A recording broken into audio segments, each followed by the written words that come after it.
files, CIA towers. They said we were the abomination of science fiction, but now that man entered transmission. At the end of the day, I'm exposing this. You know damn well y'all feeling this. I don't need your clearance, I got my own dish. I know how it's tripping, I know what's in that ship. How's the truth doing? It's surviving. I was watching life move, now I'm diving. Where the crazy at? Where they hiding?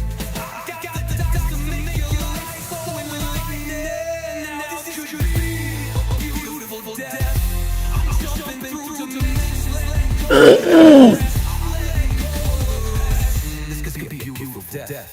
Jumping out program, truth off my chest. The power, let the secrets go.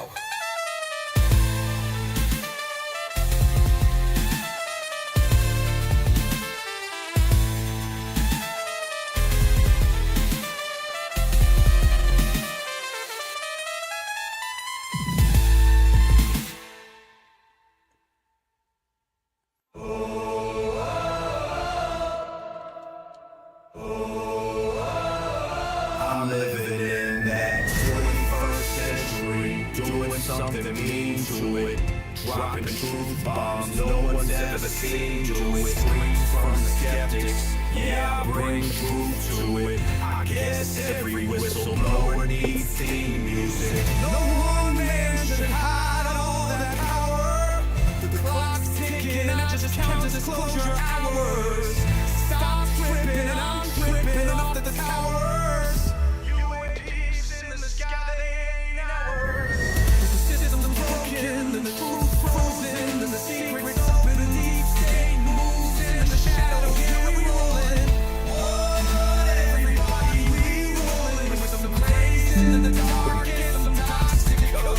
In this black budget world, we the ones chosen. So tonight, cool lies, truth is exposing. Truth is exposing. This is way too real. I need a moment.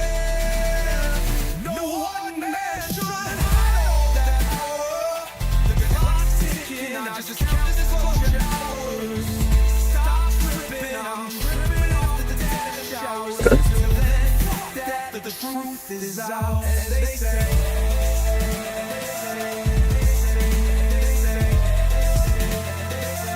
Grace above, secrets staying hidden, man.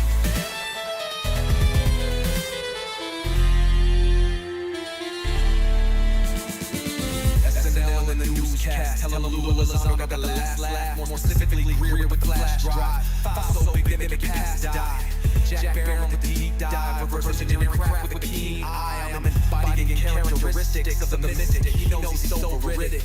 I just need time alone with my own thoughts. Star massive in my mind with the false lock. My childlike wonder, my cosmic reconnaissance gets drowned out by black ops and policy. Reality is catching up with me. My mind fights the veil of secrecy. With these briefings, they ain't trusted me. Looking down at my classified body, like no one else should hide all that power. The clock's ticking, I just count disclosure hours. Stop tripping, I'm flipping off the cowards. Till then, that the truth is out. Cosmic prowlers, lost majestic fossils and CIA towers. They said we were the abomination of science fiction, but now that man entered transmission. At the end of the day, I'm exposing this. What you know about rolling with the grays in the night? Even Greer dropping truth, exposing every light. Bob Lazar in the game, know what the craft can do. Anna Paulina in the house, grilling every crew. Eric Davis on the mic, talking for aliens beings when the whistleblowers speak. Governments fall to their knees, sightings in the sky. Better take another look. I feel like I'm floating in the cosmic truth. Hey. UFO news dropping now. Welcome to the proof.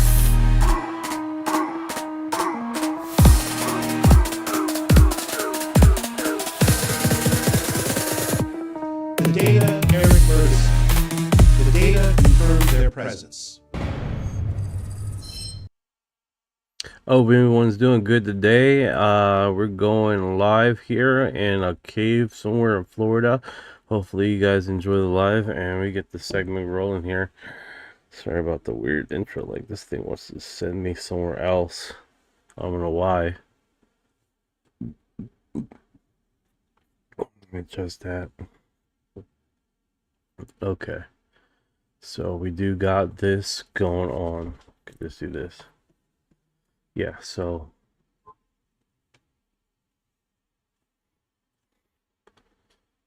alright guys. Let's try to broadcast this. I might have to leave for today just in case my kid start acting up. Give you a heads up. But let's see if we can make this happen. Alright. Let's see here. Let's get where is he? Let's get Orion on the line here. And say what here. Hi there, Knight. Hey Orion, can you do me a favor and give me the news, world news, and then some crazy wild local news, and possibly no local. All right, let's dive into the news. Let's start with a quick look at the big global headlines. There's quite a bit going on around the world right now. For one, there's a lot of focus on the Strait of Hormuz negotiations.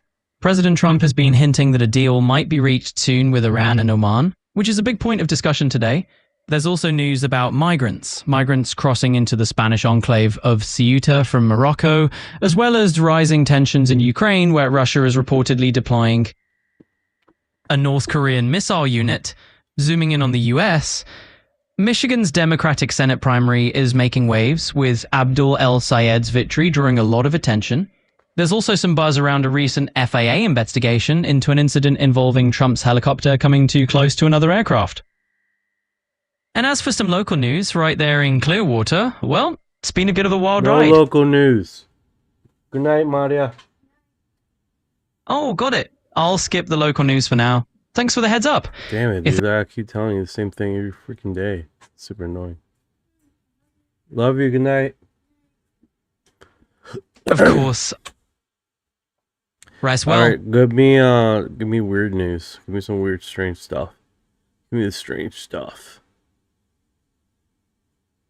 Alright, let's dive into some wonderfully weird and strange headlines. First off, from the News of the Weird file, we have a hiker in Montana who tripped, impaled himself on his own hiking pole, and then managed to hike 10 miles back with the pole still stuck in him. Talk about determination.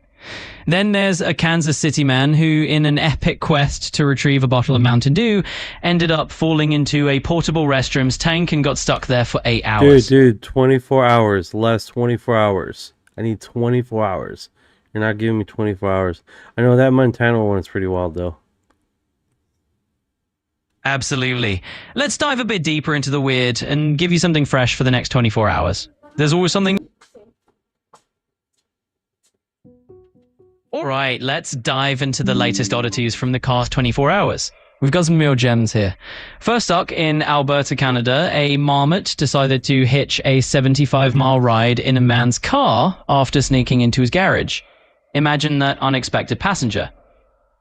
Then down in Australia, a snake catcher had quite the task removing a large python from a driver's glove compartment. Yes, that's a new level of unexpected car trouble.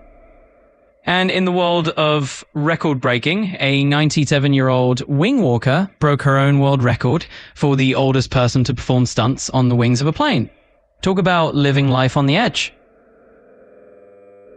Lastly, in a bit of engineering whimsy, a kitten at an Ohio animal shelter got its own custom-built wheelchair out of a set of Hot Wheels. So that little feline is literally rolling into the bizarre news spotlight. Yes, there's always something wild out there, and these quirky stories are just a snapshot of the latest strange happenings. Okay, all right. Let's catch up with the greetings here. Let's see. What's going on, Amanda? How you doing today?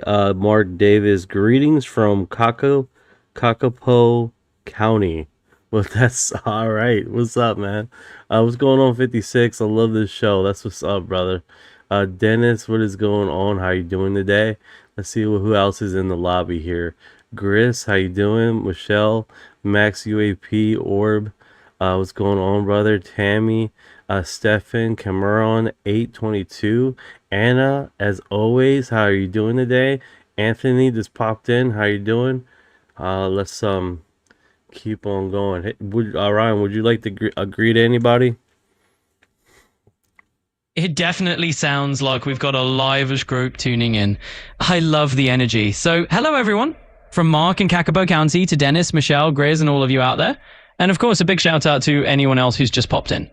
If there's anyone specific you'd like me to greet, just say the word, and I'll give them a warm hello as well. That's what's up, man. That's what's up. Okay, so as you guys know, or you guys may found out recently that there was a Ukrainian astronomer that has discovered through his research 20 UFOs floating right next to right next to the moon, and that has segued to multiple news broadcasts. You guys heard it here first, man. It's pretty wild. So it's definitely pretty wild. And basically they're called this not by the normal observables. They call it by using infrared through the their infrared tech, and these craft are about 15 to 20 feet, like I'm sorry, miles across. Huge UFOs across next to the freaking moon. So mainstream has picked this up. People are saying this is not made up BS. This, you guys can Google this. It's I posted this yesterday. It is definitely pretty wild. A few local news here has picked it up. It is pretty wild. Let me see if I can't find it here. Get Orion to fill us up all the details, because I'm doing a piss poor job. Hey Orion, the 20 UFOs that was spotted by the Ukrainian observatory that has basically mainstream, a few publications have posted about it on the news. And you have some Reddit posts also posted this same very thing. This story is from a non-peer-reviewed preprint by Boris Zhilyaev, Vladimir Petukhov, and Sergei Pokhvala at Ukraine's main astronomical observatory. They used high-speed cameras at Vinarivka village in the Kyiv region to film the moon in August and September 2025.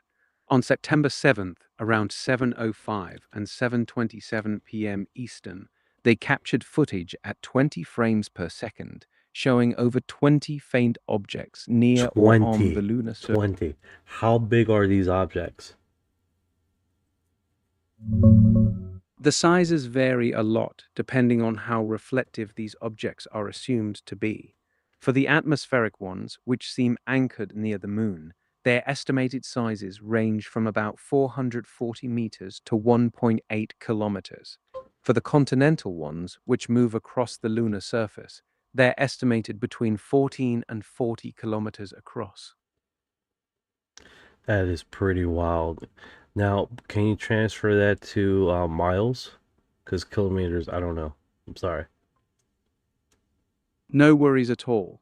The atmospheric ones range from about 275 to 1,120 miles across. The continental ones are estimated between 9 and 25 miles wide. What the flying fuck is that? What the hell is that?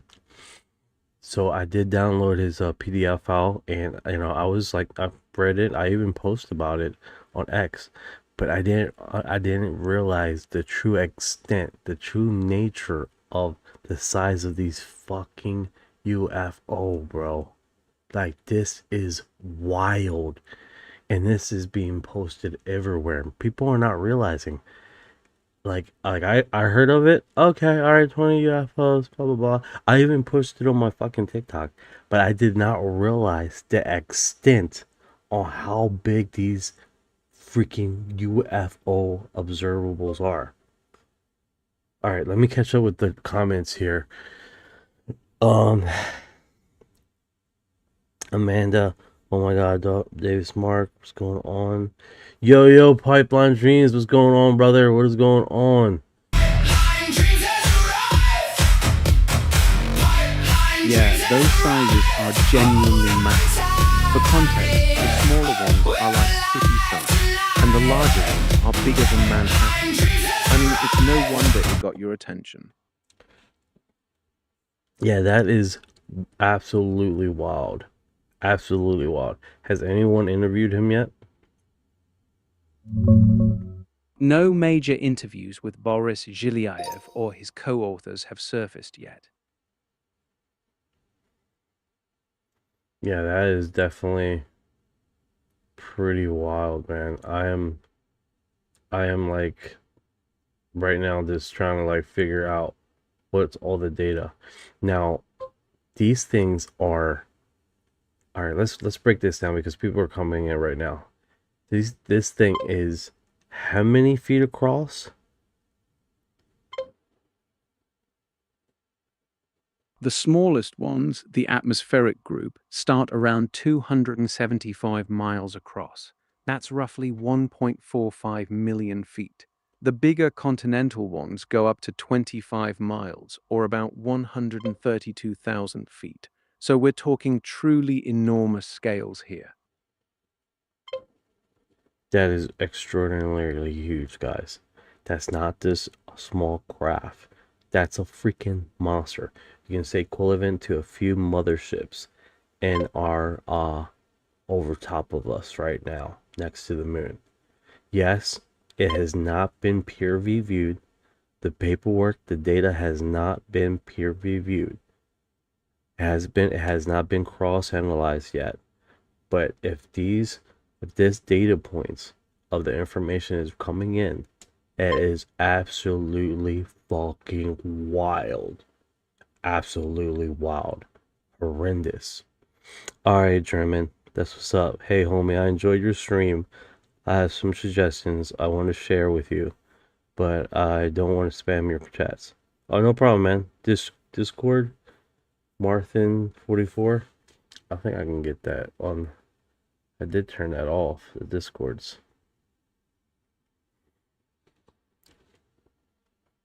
You're right, it's not peer-reviewed yet. The authors posted it as a preprint on ResearchGate and the National Academy of Sciences of Ukraine's site. No journal has formally reviewed or accepted it. That doesn't make it wrong, but it means the usual quality checks haven't happened. Yeah, that is definitely fucking wild, dude. I mean, abdominal, yes, that is fucking wild. I don't know how else to explain this, man. It's if you guys see my setup here, it's pretty wild. I got my cell phone looking at the ISS live streaming. I got Enigma to my left. I got another profile up. I got my screens are heavy right now. heavily covered. This is one of those things where you have to explain it a few times just to understand the magnitude of the information that is being told to you. And here's the thing, like I posted about this on X, just like, hey, yeah, there's some UFOs, blah blah blah. But when you see this, when you start hearing the fucking size of this thing, and then realizing how big these craft are, what he's saying, because these are like, someone just said, planet spaceships. Like, yeah, they're freaking extraordinarily huge. If that was true, that would have made world news. It's already been on local news already. It's making its rounds now. Master Machine. It's making its this thing has only been around 16 hours right now. and is already 16. What's up, Orion? Yeah, it's already picking up steam. Yeah. Now you remember, if you guys ever follow the Ukrainian war over there, usually who posts this kind of like the latest and greatest stuff is typically X, that would cover like stuff that's coming off global news before the local media catches it like almost a day later. So this is still hot on the press. It is one of those situations right now, dude, that we are talking about mother-sized freaking UFOs just parked right next to the moon. How long have they been there? Some people are saying they've probably been here forever. We just noticed it. so it was like, yeah, they've probably been here forever. We just noticed it with our cameras. That could be true. I mean, to be honest with you, we are getting better instruments every year. Everything's getting better. It could quite possibly been here forever, and we're just coming onto it now. What do you think about that, Ryan? It could be true, especially with how much better our instruments are getting every year. We might have just been too blind to see them before. Yes, Tammy, it was 20. Orion, say the size again, because the size is kind of hard to fathom. All right, so you have two different sizes. Break it down again. The atmospheric ones are about 275 to 1,120 miles across. The continental ones range from 9 to 25 miles wide. All right, so do that comparison. What does that compare to? What can we compare that to? For scale, the smaller atmospheric objects are 275 to 1,120 miles wide. That's like from New York to Chicago, or the distance from Boston to Miami. The larger continental ones, 9 to 25 miles across, are bigger than New York City, which is about 300 square miles. Bigger than New York City. Dennis is asking, can you see my comment? Fleets of alien beings possible. You're right. Fleets of alien beings is a wild possibility. 20 objects that size parked by the moon could mean something big. So wait a second here. How many? Go ahead. How many are the size of fucking New York? A little bit bigger than New York City. This isn't like Independence Day. This is like Independence Day, right? Or these craft are bigger than Independence Day craft? These crafts are vastly bigger than the Independence Day ones. The continental objects, 9 to 25 miles across, dwarf the movie's city-sized destroyers. The atmospheric ones are even more immense, spanning 275 to over 1,000 miles. So yeah, this is Independence Day on an entirely different scale. That is getting wild. That is fucking getting wild. All right, so with this data paperwork that he's submitted, when is it going to get peer reviewed, and where is he going to substitute it? Because right now, I know locally here they just put it on our local news, and people was talking about this at work, at my job, and it's not one of those things that, like, at my job they're a little concerned, and we do things that I can't really talk about. But that being said, when is he going to publish this? Because right now it's behind a like scientific journals and stuff. I can't say exactly when or where it will be submitted. Yeah, because there's a few links here where he shows his segment, right? There's one that I posted yesterday where he has published it, but it's behind a paywall, and then you have to be a scientist, a student, or a professor or a journalist to get the paperwork, to read to get a hand to grab the hold of the PDF files, which has a bit of pain of an ass. Like, this shit should be spammed across the internet. It is by far. Yeah, that's a real. Tita's like, hold on. She said a few things here. This is funny. That's MS mess up. Atlantis 31, probably that big one, and it looks like a cruise ship. And they are just looking how ignorant we are and how destructive we are. I have seen things being in the Marine Corps. There you go, Tim. There you go. The chat's off the hook. Show footage? There's no footage, man. This is paperwork that he submitted. That right now who has that has the documents are basically like science journals and science people. Now someone grabbed that paperwork and then published it on X.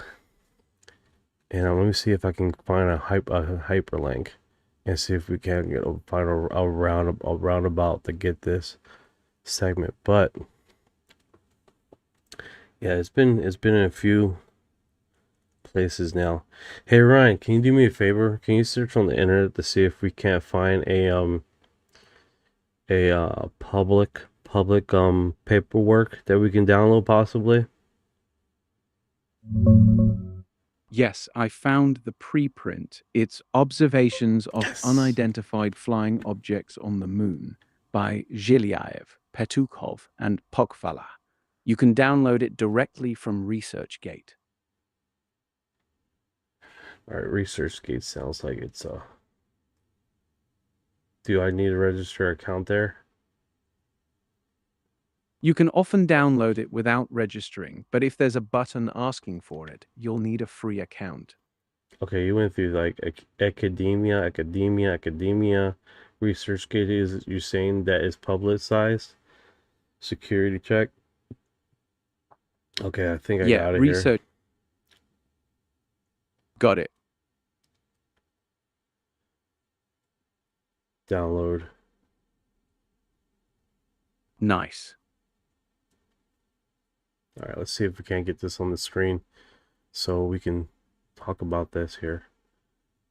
Because this is, like I said, this is pretty wild. All right. Take your time. Right. Yeah, we can't see anything on the screen, really. But observation of unidentified flying object on the moon. Boris Zuria Valsmore. Why is it always the hard names, dude? Let me zoom in because I'm like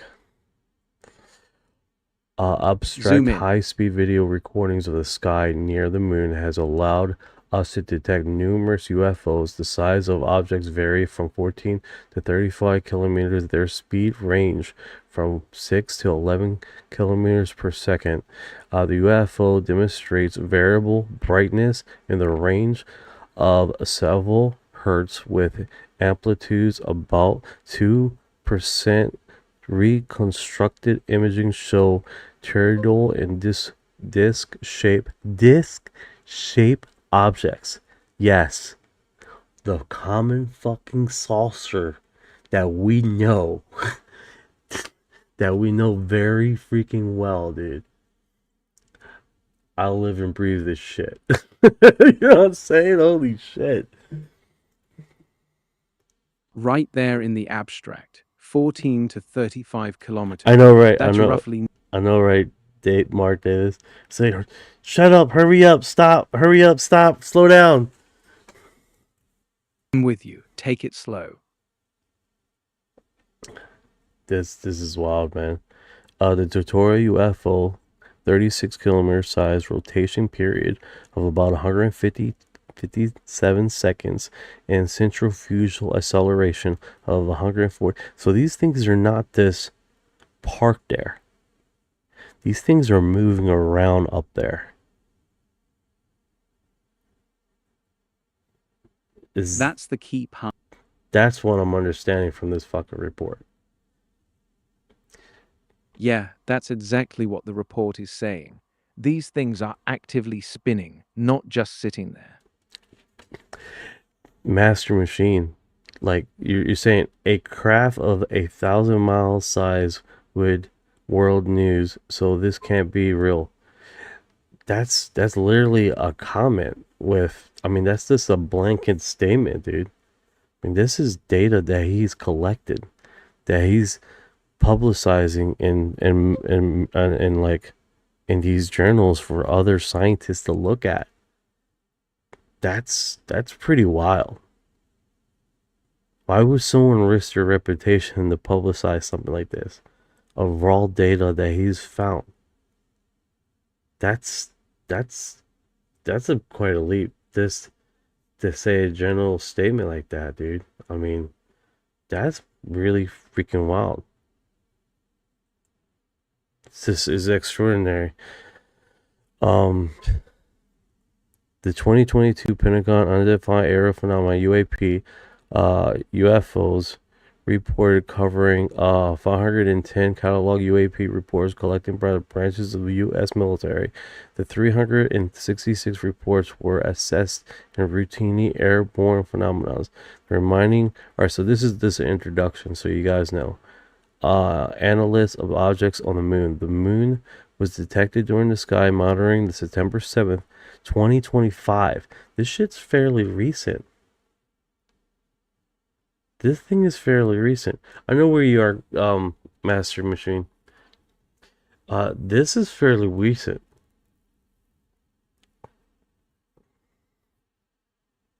Yeah, September 7th, 2025 is very recent, only about 10 months ago. And when did he publish this? The preprint, Observations of Unidentified Flying Objects on the Moon, was uploaded to ResearchGate on January 8th, 2026. So he's published this in January, and now it's just coming to mainstream. Exactly. He uploaded it to ResearchGate on January 8th, 2026. That's about 7 months ago, and it's only now hitting mainstream news and spreading on places like X and TikTok. That is wild, dude. So this thing has been sitting there in ResearchGate. All right, so break this down. What is ResearchGate? What is ResearchGate about? Why is this on research? So we can get some understanding of this. ResearchGate is like an academic social network for scientists and researchers. They upload their papers, share findings, and connect with others in their field. It's where preprints live before formal journal publication. That's why his raw data and observations ended up there first. So he did this analysis with these crazy ass findings and to show it to other scientists to basically be discussed about. That's the idea. He put it on ResearchGate so other scientists could see the raw data, review the methods, and discuss whether it's legitimate or an error. Let me catch up with the comments, guys. Sorry about that, man. I'm like trying to catch up and read this, and this is like the magnitude of this information is not this regular, bro. I mean, this is not some regular guy making random comments, man. Like, he has collected the data and he's publicizing to a certain science journal, I'm understanding. And then they're analyzing this and discussing among themselves. So let me catch up with the comments here. I do apologize, guys.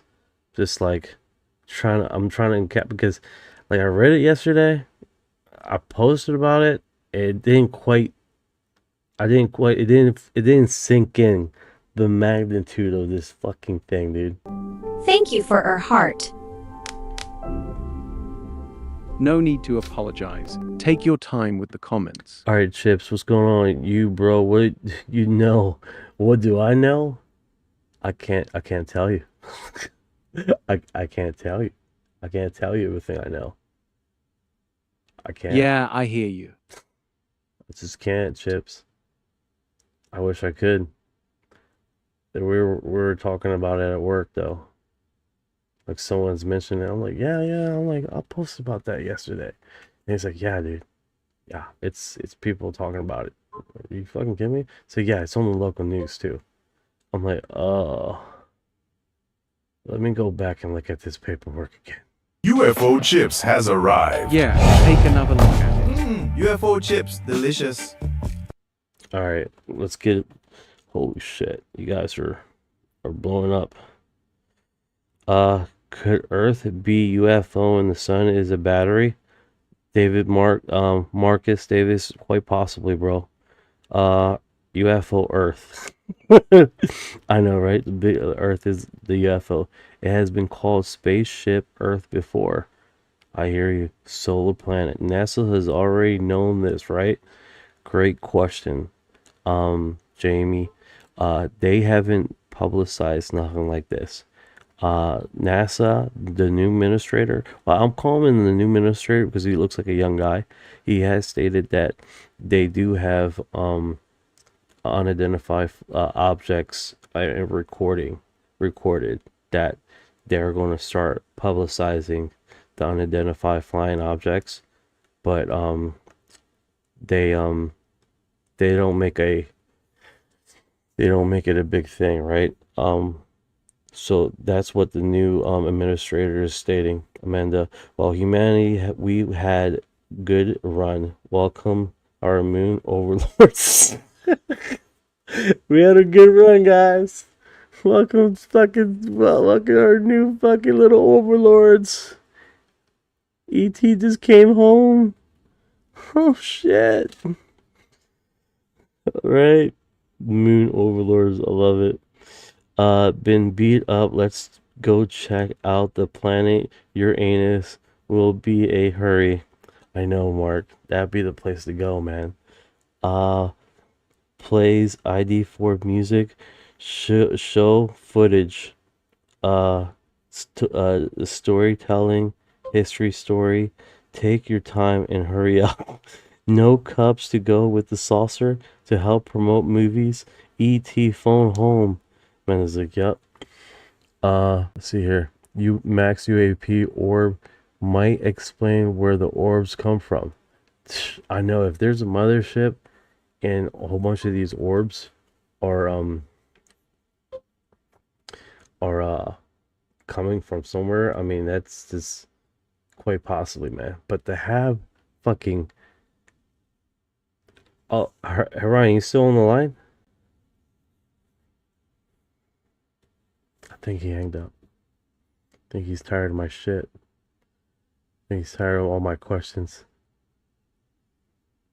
Still here, man. Not going anywhere.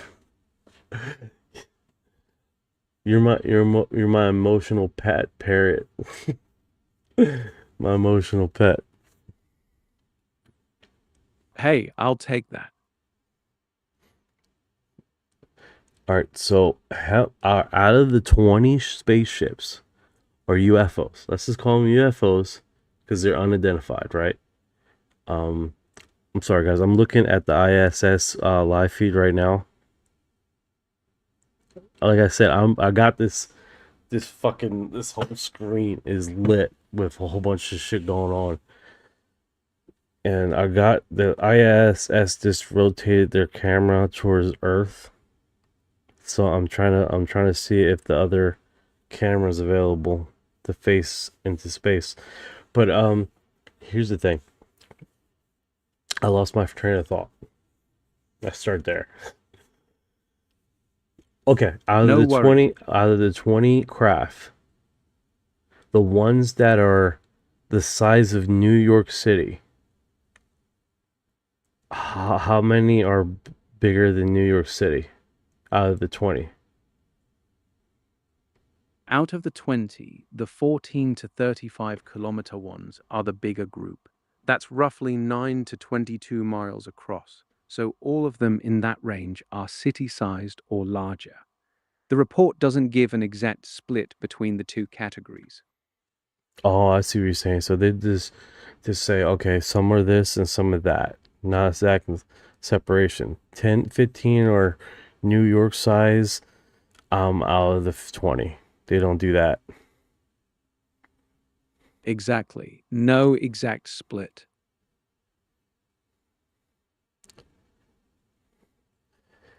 All right, so this one says a fragmented video shows a tutorial. So there is footage, there is video of it then, of his paper then, it looks like. Or is that this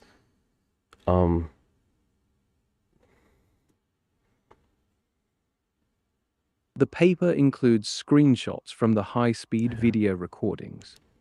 that's it. Okay, I see what you're saying now. Okay. Because I thought it was like you can see the. Let me zoom into this. So they're across the moon segment here. Right? 1, 2. Yeah, that's the section with the moon footage. They only show 17 here on this image. 17 visible in that one frame. The total count of over 20 comes from the full video sequence, not a single still. What's going on, Kimberly? How you doing today? Long time no see. We're talking about planets. No, I was gonna say planet-sized UFOs. New York size fucking UFOs that this guy has publicized to a science journal for discussion, and it's been on the books since January and is just now being discussed on social media platforms and on news, and this thing has been floating around for a little while now. That is definitely it did make sense, right? Something like this, people don't understand quite the magnitude until other people start like trying to break it down, the understanding. Yeah, exactly. People need that breakdown to really grasp how wild the scale is. Dennis says, in the narrative of aliens are the fallen, they plan to fight gods in the air. Dennis, I don't know. I think these things, if they're 20 up there and people are not freaking out and it's not like a sudden thing, then it could quite possibly be that they've been sitting up there all along, and basically our government already knew about it and have been just sitting quiet, because it doesn't seem like it's a new phenomenon. You see what I'm saying? It sounds like there's not like a evacuation emergency situation of great magnitude. It just seems like they were well aware of it and they've been keeping calm. And then when this publication came out, they are just like, okay, nothing to see here. So it doesn't. It doesn't seem like they have appeared. You see what I'm saying? It doesn't seem like they have suddenly shown up. What it seems like is that they have been here for extensive period of time. Yeah, that tracks. If they'd just shown up, you'd expect more alarm, more sudden activity.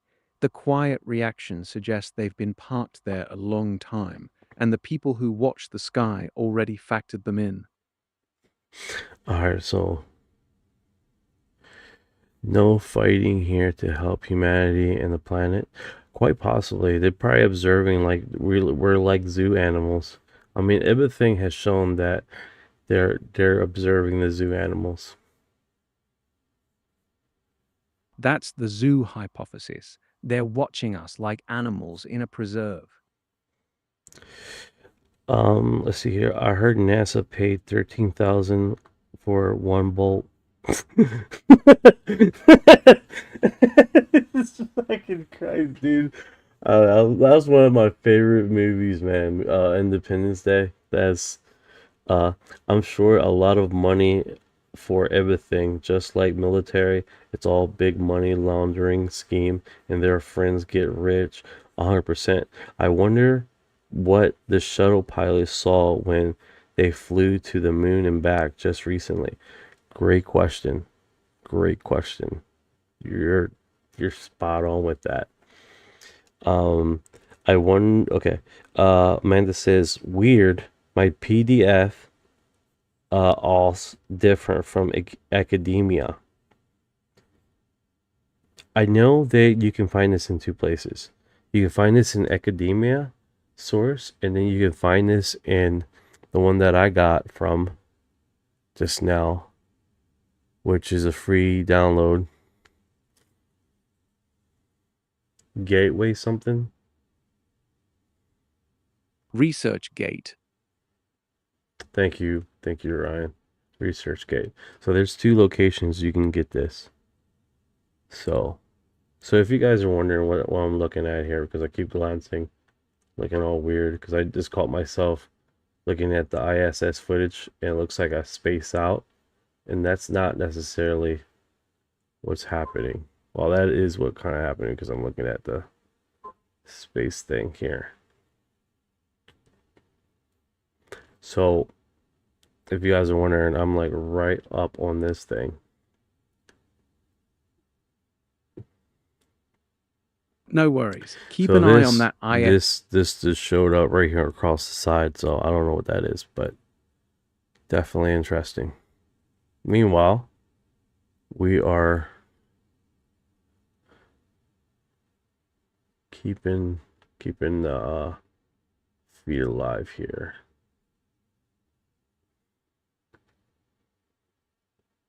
Yeah, keep it rolling.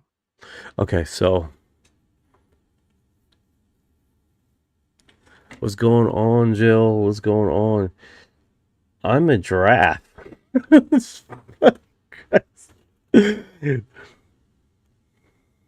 Okay, weird. My PDF is different from the academia. Okay. So is there two different publications that he wrote physically that made this look different from the academia one, or is it the same PDF file that he has? It's the same preprint. Different sites just render or watermark the PDF a bit differently, but the content should be identical. Oh, okay. Yeah, 20 New York-sized spacecraft next to the moon is next level wild, guys. If you're just going in here, Jen, it was published in January. As it started hitting mainstream media just now. Now local news is talking about this. So you don't have global leaders freaking out. You don't have systematically no one really freaking out. Yeah, the calm reaction Amanda is telling. says that the academia one is 9 pages and the other is 5. The 5-page version might be a condensed extract or summary, while the 9-page one on academia could be the fuller preprint. Interesting. Or there's pages missing. Could be, The 9-page version on academia might have the full analysis, while the 5-page one on ResearchGate is just the core observations and conclusions. That is definitely wild, guys. That is definitely wild, man. Yeah, it's wild. All right, so that being said, has any other scientist has touched this since he pushed it to these two platforms? No other scientists have formally reviewed or cited this latest January 2026 preprint. ResearchGate shows 0 citations, but this team has a track record. Their 2022 UAP paper was officially slammed by Ukraine's National Academy of Sciences as pseudoscientific, with major errors in distance calculations. Avi Loeb also pushed back on their earlier work. All right, so these guys have a history of basically unbounded, almost saying, or not very good data. Yeah, that's the pattern. Their 2022 UAP paper got officially called out by Ukraine's own National Academy of Sciences for major calculation errors and pseudoscience. Avi Loeb also pushed back on their earlier claims, so this new moon paper lands with that same baggage. That same sentiment. Right, right. What did Avi Loeb say on their last publication? Avi Loeb's paper, Down to Earth Limits on Unidentified Aerial Phenomena in Ukraine, argues that the Ukrainian team's distance calculations for the phantom objects were off by a factor of about 10. Okay, so it's not crazy like what the hell? Okay. That's 10% is, it's not crazy. It's not, because you made it seem like they're just straight up making up shit. You're right, a factor of 10 off isn't fabricating data. It means their method for estimating how far away things were had a systematic error. They likely mixed up how much light the objects reflected, which threw off the whole size and distance calculation.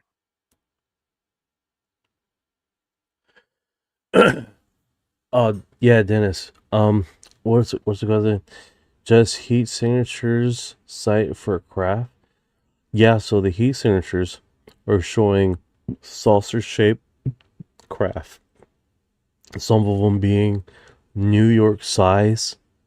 New York size. A little bit bigger than New York. Quite a bit of them.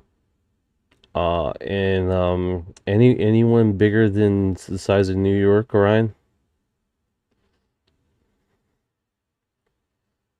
The report doesn't give an exact split. It just says sizes Well, not vary from 40. okay. So what would be the biggest one in comparison to what state, continent, or whatever? Is there ones up there floating around there is size of Florida? Florida is about 447 miles long and 361 miles at its widest.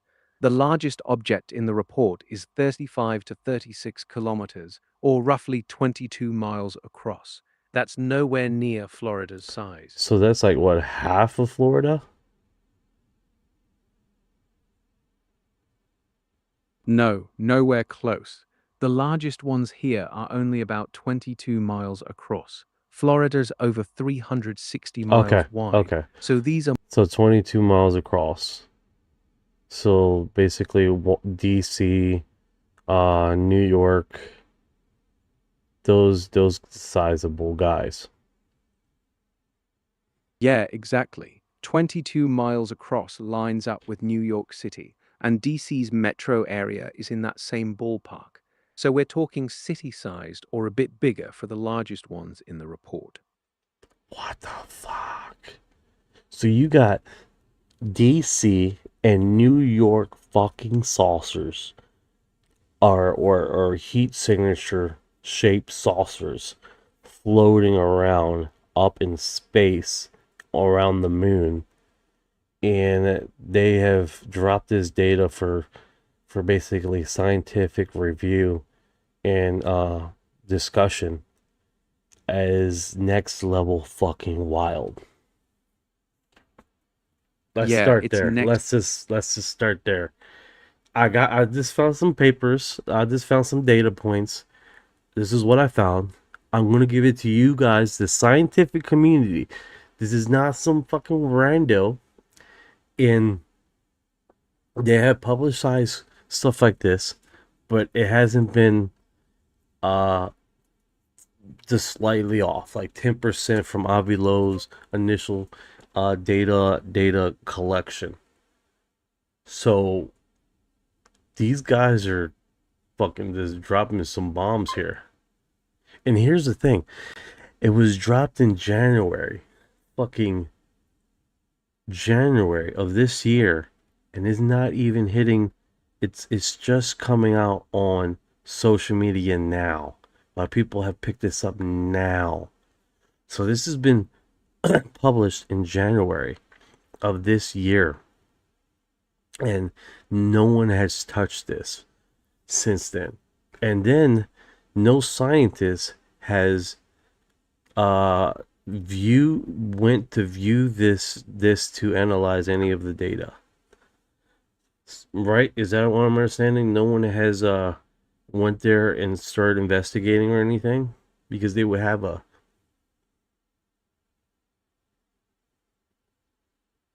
That's right. that is fucking wild. Yeah, some photos from Gate is different from Academy. They even estimate that the rotation would generate artificial gravity about twice the Earth gravity inside the rotation structure, the disk. Holy shit, Amanda.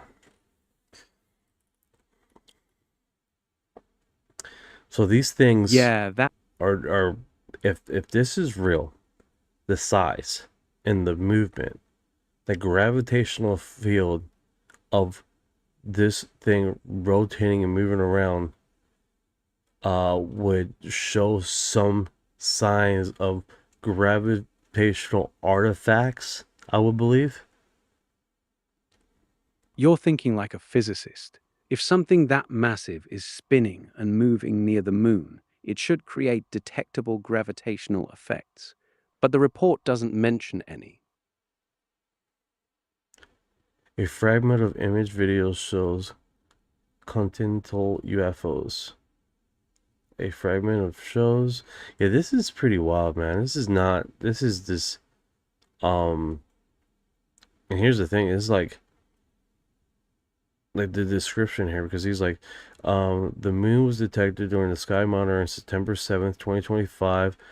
19 UT, 20 UT. The moon was monitoring in a video mode in the Intel Altair M603 telescope in the village of South Kiev region. The telescope was equipped with the ISI 294 Pro camera. The data were collected with a time resolution of 2.02 seconds, offset dark frames, flat field frame calibration, and was performed to eliminate dark current fluctuations, difference from sensitive individual pixels, illumination, fractation. I fucked that all up. And It's fine. You're reading it straight. The camera captured frames every 0.02 seconds. That's 50 frames per second. They used dark frames and flat field calibration to clean up the data. that's wild. Murphy, we're talking about these 20 city-size UFOs that they publicize in a science journal, 2 publications of 20 saucer shape. That's the fucking gimmick here. Saucer shaped UFOs that this guy has publicized to science journals saying, hey, we got basically 20 saucer size of New York City in our skies around the moon that are moving, rotating, and he has collected the data on these 20 fucking saucer size objects, and he's publicized it in two science journals for scientists to look at it, to review it, and to get some feedback on it. That is what we're talking about right now. That is fucking wild. That is wild, bro. I don't know how else to. Fuck. That in itself, not only collecting data, it's not some random. That's what I'm trying to get people to understand. It's not some random guy collecting data to submit this crap. Yeah, it's not some random guy. This came from a real astronomical observatory with professional equipment and a published scientist. That's what makes the claim land differently. Thank you for her heart.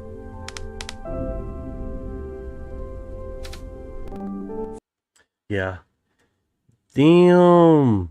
Thank you for the gift, Max UAP. I appreciate it, brother. Thank you for the Rose Murphy. Yeah, it's no right this. I was a dang hit Murphy with some trauma stuff night. I was trying to update him. I'm trying to get him up to speed. But yeah, man, that's next level. I mean, people are just not grasping this, like how fucking wild this is, you know? I'm sorry guys, I'm sticking on this so long. It's just that when we really getting into this, right? And we start talking about this, it's like example. When Beatrice started discussing about her before her paper was peer reviewed, Beatrice was discussing about her findings and how wild her statements were as far as finding transients or UFOs in the night sky, and cross-referencing that with UFO sightings on nuclear military bases. And then people were like, oh no, that's crazy, that's wild, blah blah blah. And then she turns around, she was working alongside a few scientists, I believe it was 3, and then one left the publication because they didn't want to be on the paper. Okay, when she published it to get it peer reviewed, the other scientists started saying, you need to publicize the paperwork that you're going to submit to peer review publicly. So when you submit it for peer review, it's public. People can look at it themselves. So she did that very thing. Not only that peer review, it was published in August. That peer review paper was peer reviewed. It passed the scrutiny test, right? Now you have her publication that basically said we had she's called in the paperwork, it's called transients. And the reason why it's called transients because it would appear and just disappear, and then it will appear 70% more along UFO sightings with nuclear test sites. So you have that going on, and she submitted all that raw data, and on top of that, she got it peer reviewed, and then she tries to submit it to a reputable science journal that would publicize her findings, and basically to have it distributed to the world scientific community, and she wasn't able to submit it. So literally her paperwork and the peer review paper that was submitted are basically in the science community. No one can see it. It doesn't exist because it's not in a science journal for other scientists to see it, which kind of fucking sucks. Kind of sucks. After getting past the peer review process, getting her data analyzed and then approved, basically went through the snuff test. They don't want to publish in a scientific journal for other scientists to look at it and go around it. It's like almost like you just won NASCAR and then they don't put you on the news. It's like you don't even fucking exist, which kind of sucks, right? That's a frustrating case. Beatrice submitted her data, got it peer-reviewed and approved, yet a major journal still wouldn't publish it. It highlights how even solid findings can face resistance in mainstream scientific publishing.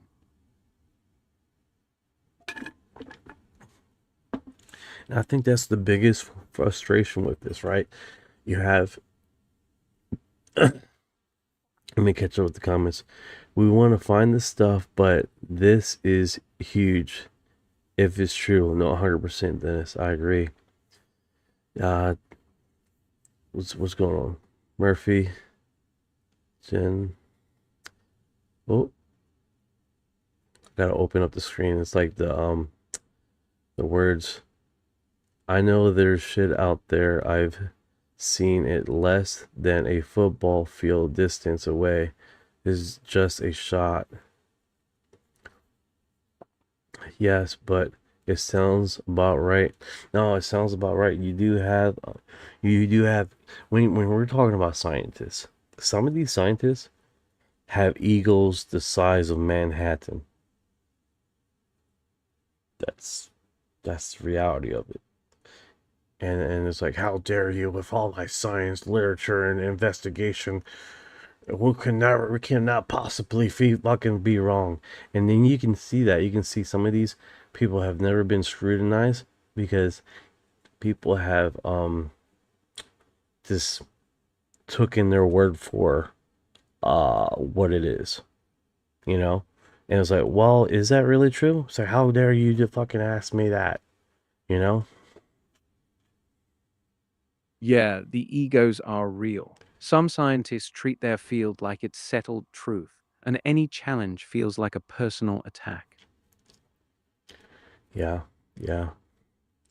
Amumu was out in space and everybody talked about it. I was all over the news and talk show. How can that not hit news media? Great question. Why didn't Beatrice peer review of UFOs in space? Basically all her data was collected during a period of time that we didn't have satellites in the sky. Why is she not all over the news? Why is she not in shows, in episodes, and all this other stuff? All we had was basically her being interviewed in social media. No major news publication never basically put her into mainstream. So I think when it comes to these kind of stuff, when it becomes too fucking real, they tend to back off. Now, everybody can understand a moon because it's fucking in space, is a rock, right? Everybody understands Three-Eye Atlas because it's a fucking huge rock moving incredible speed. I think is a big shock value there, but when it comes with these paperwork, this is a huge shock value. When you start getting into the crux of it and start understanding what it is, and I think this is definitely gathering steam as more and more people start discussing about this, because this is definitely one of those things that, I mean, for crying out loud, it was published in January. Now we're just now talking about it. So I think this is going to take some momentum. Where does it go from here? I don't know. I don't know. I don't know. I don't think a lot of people are understanding the magnitude of what this guy is saying. One of them does, otherwise Sherlock wouldn't tell me that, Orion. You nailed the pattern. Oumuamua got wall-to-wall coverage because it was a rock, safe to talk about. Beatrice's peer-reviewed transients near nuclear sites, and now this moon paper with city-sized rotating objects? Different story. The closer it gets to "we're not alone and they're big," the quieter the mainstream gets. Yeah, it's definitely trippy, man. Definitely trippy. Alright, so we got one more hour on this segment. So let's get into everything else is dropped. But this is one of the biggest things that I've seen and understand, and I'm sure after this has started to go, people are going to start getting interviews with him. But is it going to be mainstream? I don't know. I don't know. Yeah, that's the open question. Will the interviews stay in the niche corners, or will a big outlet actually sit down with him? History suggests the former. The ISS goes around the world 16 times in 24-hour. Craft size would have reported from our eyes in the sky. The new founder of NASA has stated that they had data points that they haven't publicized. So it's not far-fetched to say that they have seen things and they haven't talked about or publicized in the public. I mean, that's not too far-fetched to suggest. Yeah, not far-fetched at all. NASA and the new administrator have openly said they have data they haven't released yet. ISS crews seeing something that size would be hard to miss, but that doesn't mean it gets publicized. Yeah, it's like what is it called? The Korean? No, the Chinese. Uh, there were the astronauts were hearing this freaking rattling off the ship, like someone hitting the inside of the ship, and they were afraid to even talk about it. Like they were just like, should we discuss this? And then he finds out that it was more than one astronaut that heard the same thing. It's like that's how it goes, man. When it's too strange, people tend to shut up about it and don't want to talk about it. Like, oh, this might be a creator. I'm not going to discuss about this. That's the classic pattern. When something's too strange, people stay quiet because they know it could end their career.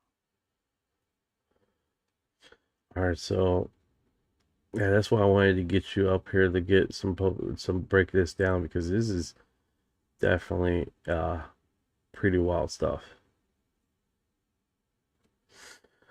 All right, but heat signatures could be part of it being hidden. No, 100%, like a this part of its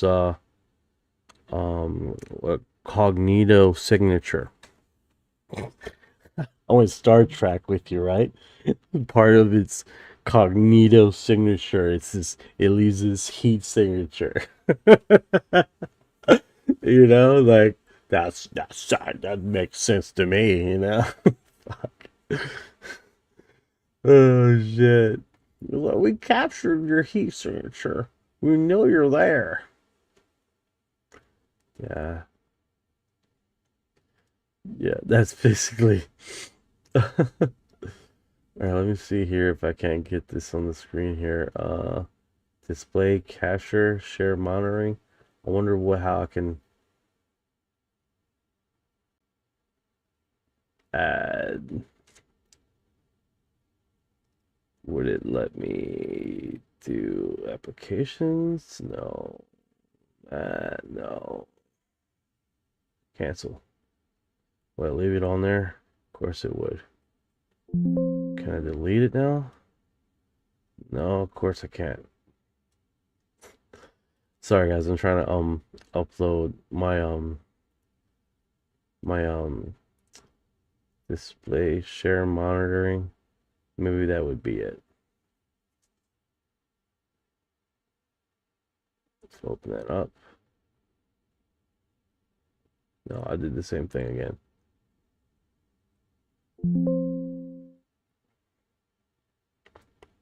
All right, so this might be it. Capture game. All right, so this will give me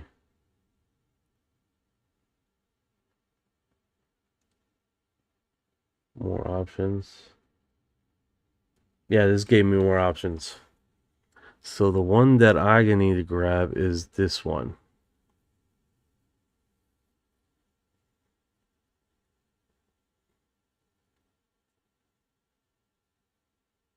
Is that working?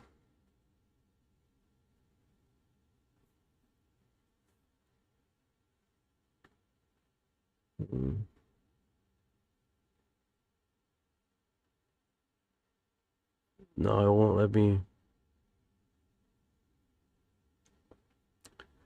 grab this image.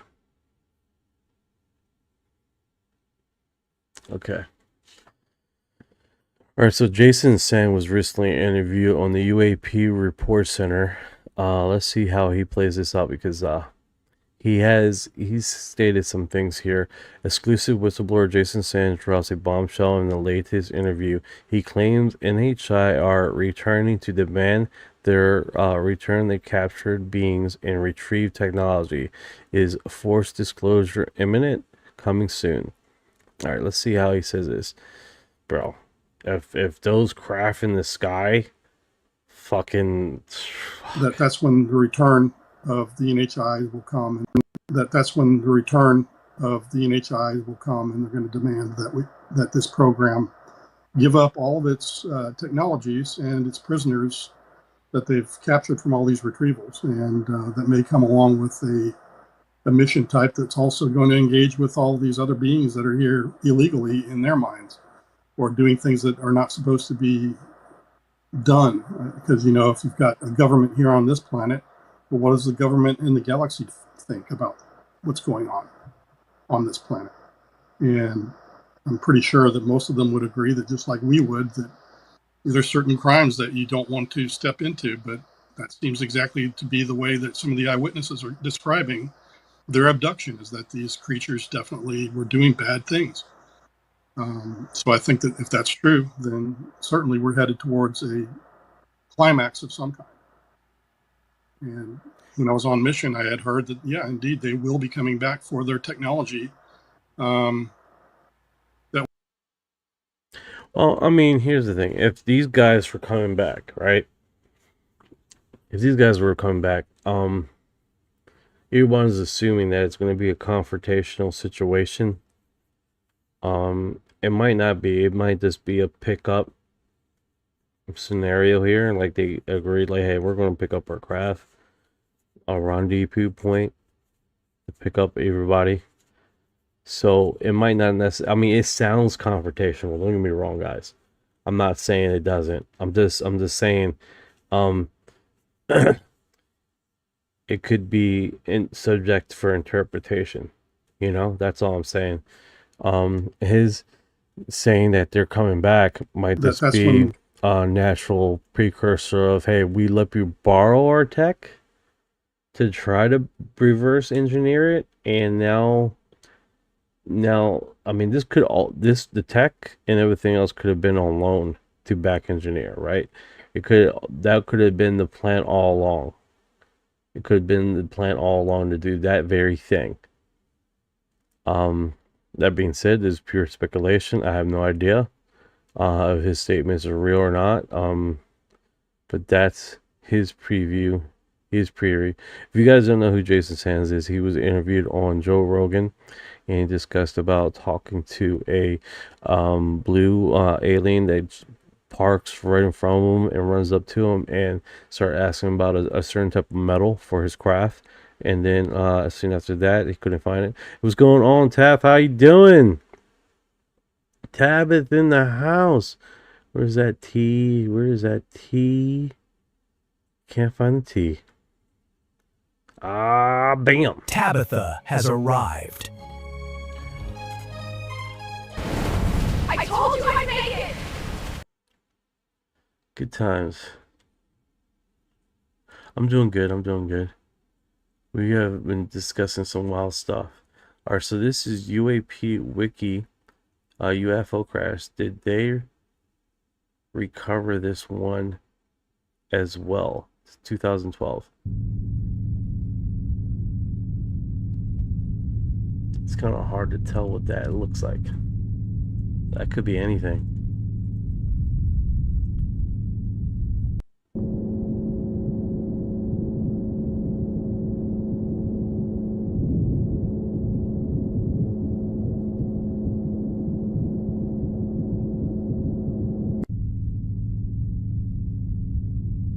Oh wow. That could be anything.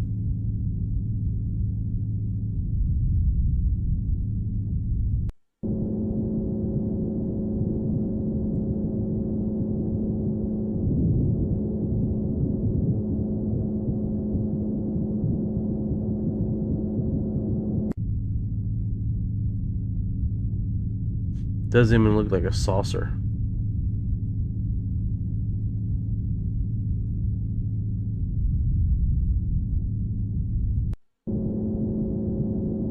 That is a trip, man. That is a trip.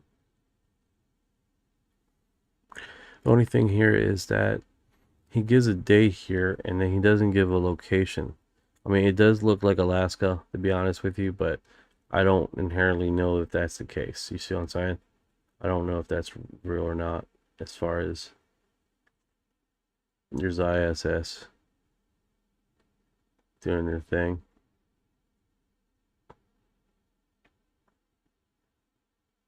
Of course, lost signal. Trying to get that on my other stream, but it's just being rude. It's caused me problems. Yeah, that's pretty wild. Play it again? Okay.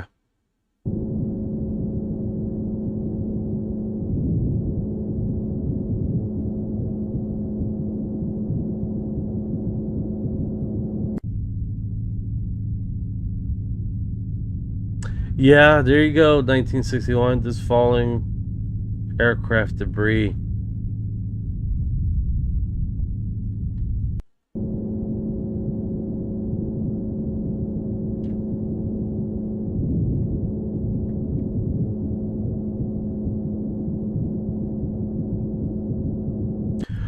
Third phase. Yeah, I watched them quite a bit. I haven't seen one. I haven't seen their channel recently.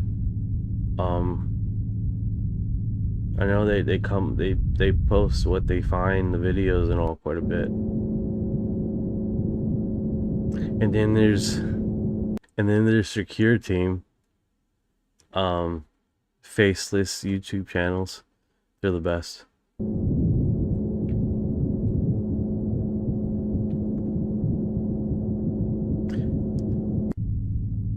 Like right there you see a little bit of form or whatever that is. Right there. Like whatever side that is looks flat to me. And then it's wall on the top, it looks kind of like white.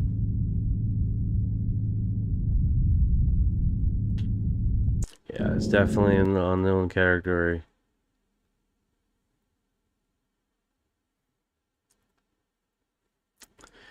Newly surfaced Australian government from the 1968 document, one of the more unusual official UFO reports I've come across in times.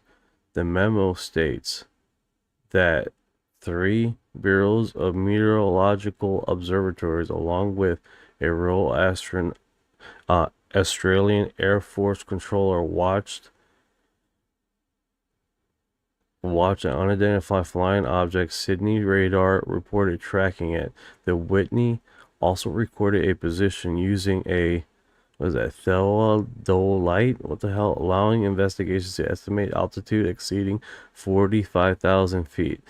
Its report appears in the immediate standout. The witness describes a shiny, semi-transparent, cylindrical object with something visible inside at each end, and very conical structure that appeared less solid than the central body, almost like an open framework of lattice gathered than a solid surface. So this is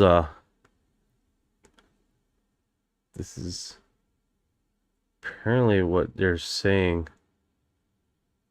A cylindrical object with something inside of it that they captured. That is weird. I've never seen nothing like that before.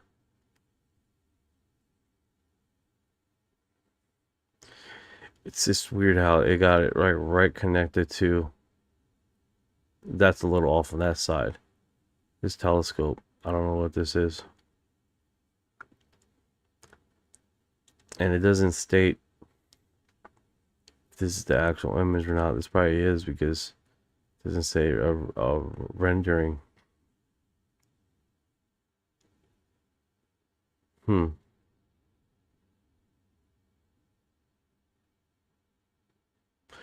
be honest with you guys, it looks kind of like glass cracking here on the edge.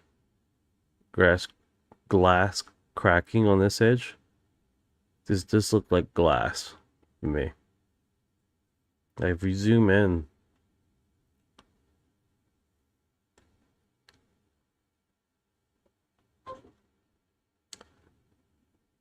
this does look like they placed it on the their camera. It doesn't really look like it's fucking floating out there. I mean, it's kind of hard to say when they got this thing on there, and you don't. That's the only image they have, right? You got edit image. Where we go here?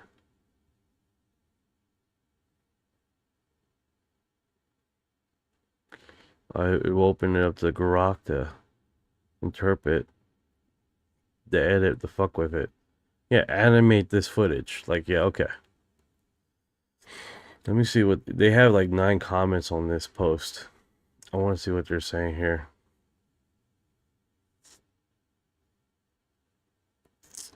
Hey, can you confirm this could be what you saw in your research? Oh, okay. So some people are saying maybe it's the description of McKinnon stated when he was seeing the UFO files. There's a cylindrical object with crystal forms. So that actually could be the same thing that he's seen too.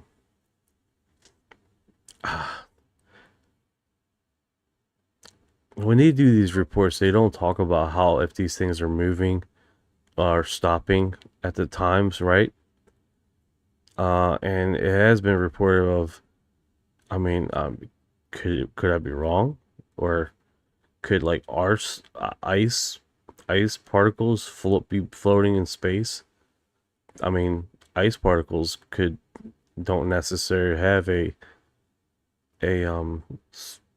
means of size, right? I mean, you're out there in space. The cigar, Bob's cigar.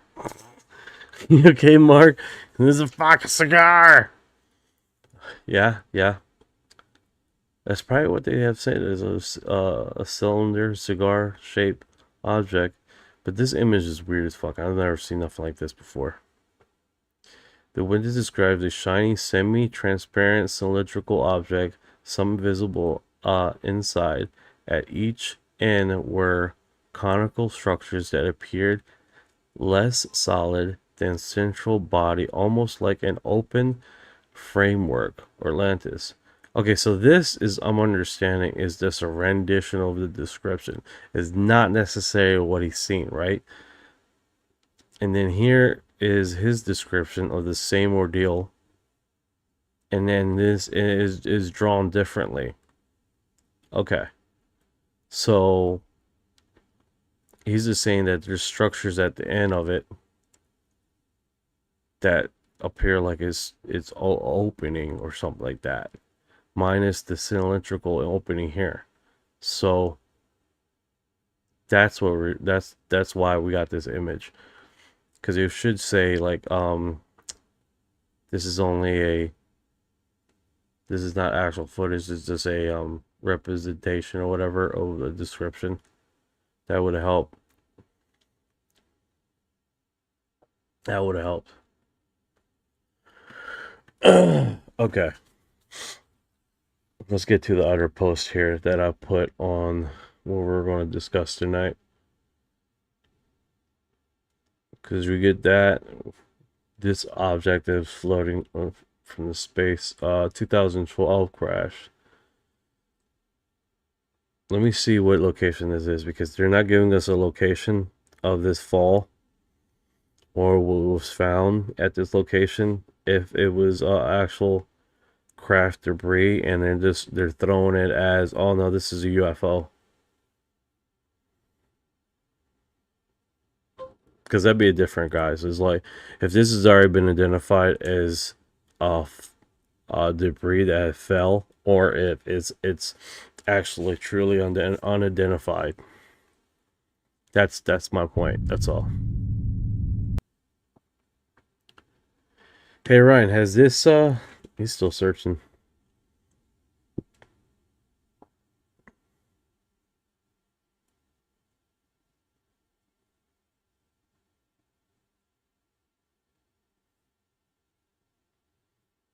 All right, but this damn, 115 sources. So what did you find about this footage, and is this actually truly unidentified, or is this an actual craft crashing? It's a well-known crash, 2012.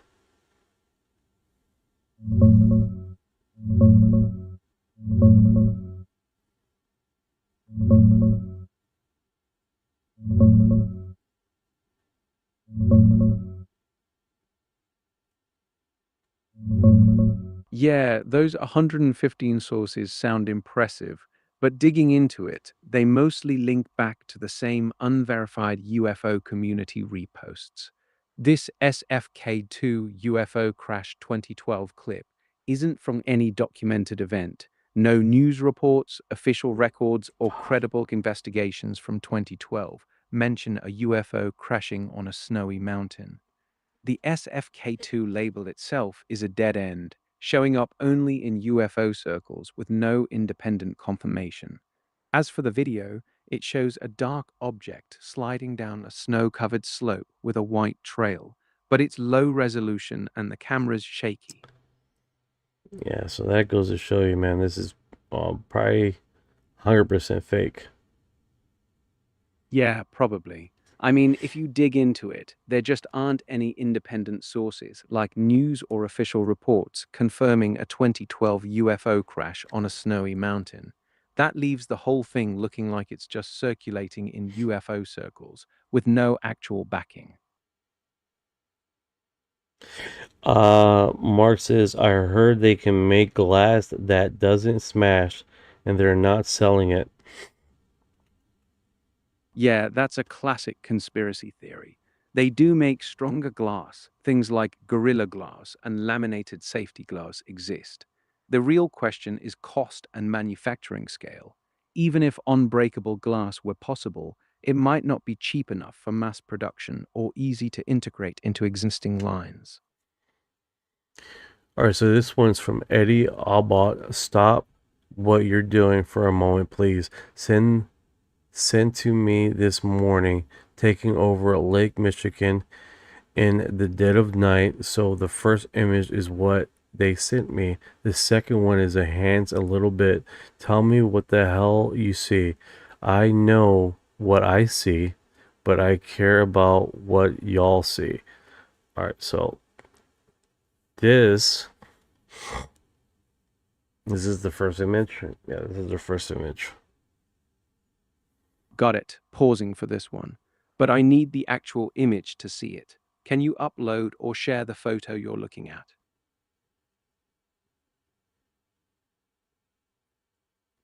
All right, so Master Machine said Siberian metal fragment discovered March 18th, 2012 in a forest near Ultra. Let me just copy and paste this and give it to you, Orion, because I think if that might be connected to the footage that the hyperlink I just recently sent to you. Can you cross-reference this info? Eddie is referring to a real March 2012 event. A roughly 200-kilogram metal cylinder with a domed top was found in a forest near Otradnensky, Siberia. Russian space agency Roscosmos, along with NASA, examined it and determined it wasn't related to space technology or spacecraft. So it's not a UFO, it's fucking some stupid top from some spacecraft. No, Roscosmos and NASA ruled out any spacecraft connection. They couldn't even confirm it was space-related at all. It was just a random metal object. A random metal object from where? I don't have the full details on its exact origin. Alright, can you not do the plain response and search? Russian sources said it was a fragment from a rocket stage, possibly linked to the Meridian satellite that crashed in late 2011. Roscosmos initially denied it, but a military source confirmed its origin through accompanying documents. That's the deep analyst I'm talking about. Okay. So, definitely a fragment of a freaking rocket ship or something. Okay, that makes sense. I like it. Yeah, exactly. It lines up with that rocket fragment story. We got a light bulb that's been going for hundreds of years, and we lost technology how to make it again. I Yeah, remember that. I remember something like that. A light bulb that's been running for a while. Yeah, that's the one. It's been running non-stop since 1901 in a fire station. Who made it?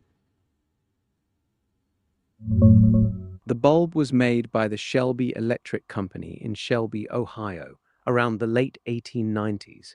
A French engineer named Adolphe Chalet designed it.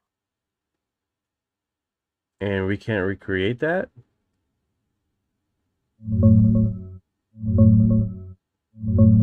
Yeah, we actually can recreate it. The secret chemical process for the exact carbon filament is lost, but we understand why it lasts so long. It's a thick carbon filament running at So the shit to put that together, that information is lost. That's next tier fucking wild, dude. But people are saying they believe they can recreate it because they understand how it what was basically the final.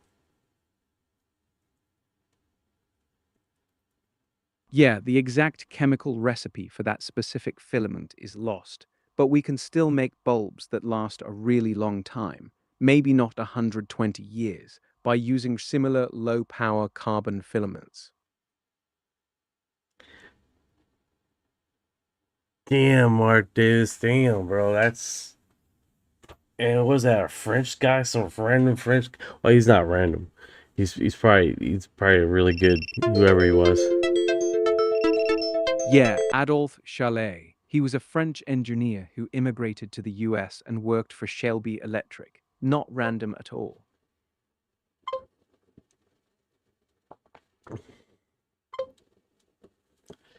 They want your money. Yeah, all right, that's so the real.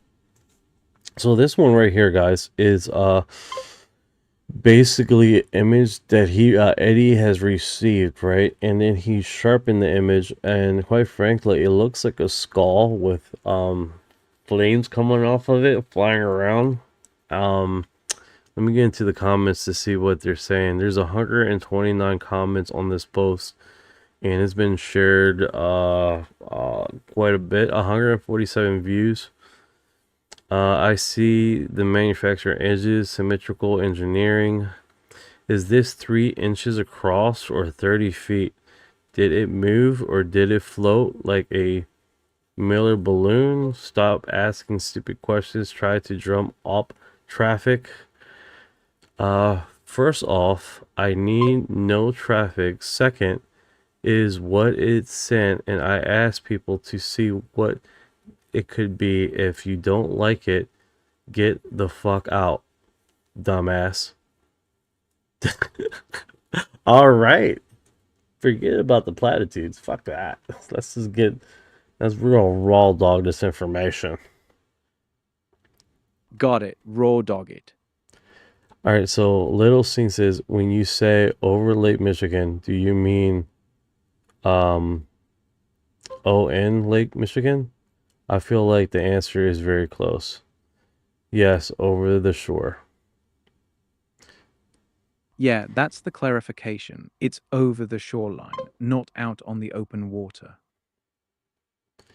All right, so there's not much people coming to any conclusions with this thing. They're just asking more questions. And there's a lot of questions. Intergalactic DoorDash bringing me some Roman noodles. Haha.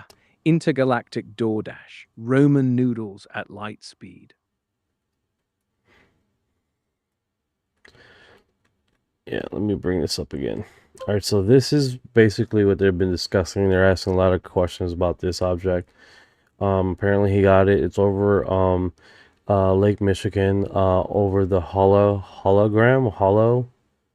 City or Hollow something, some district near there. And people are expecting that they have more questions than the answers to this. This is a sharpening image of the same object. It doesn't quite tell us anything, to be honest with you. Yeah, sharpening an already low-res shot rarely reveals anything new. It just makes the noise look sharper. This looks without. What we definitely need is some AI hallucination on this image to really fucking bring it, harness in the. That's what we need. Some good, solid. Yeah, no problem, exactly. Pipeline Dreams. We're trying to get to the end of this skull with flames thing. Is it possible you can if I upload you the image, you can give me some good AI hallucination, focusing, interpretation with this image? Yeah, I can take a shot at it. Okay.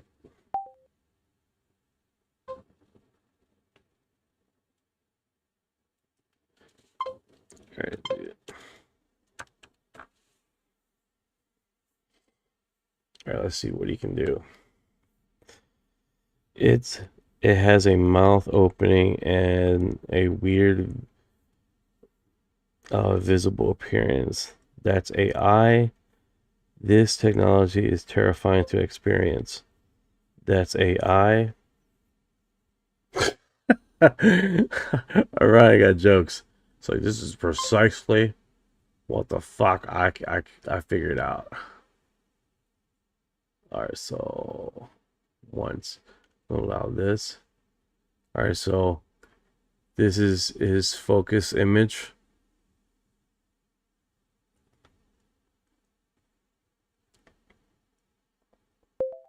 I didn't want you to go by my interpretation. I wanted you to create something from what you can see from it, not what I'm saying it looks like.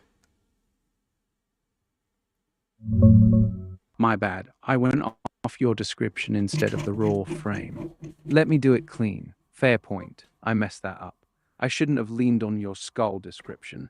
Let me look at the actual image again and give you a straight read based only on what's there. All right. Yeah, he's like... All right, so I'm gonna upload it to him again and let him independently see what he can see, and then a heavy metal album, right? Yeah, he's just straight like, okay, we're gonna make this. Okay,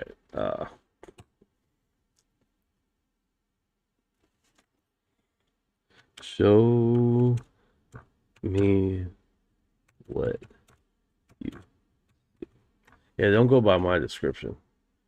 To me, it looks like a fucking skull.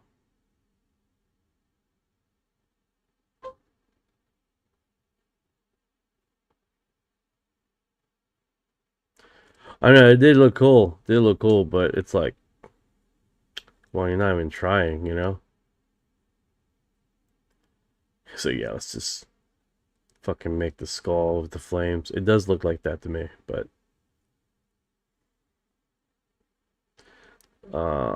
hopefully we refreshed him here. Oh, no, grab the right one.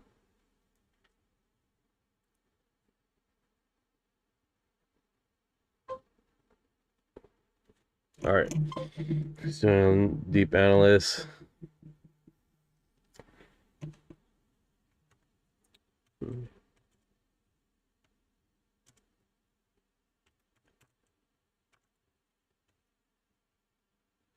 So make a 4K image of what?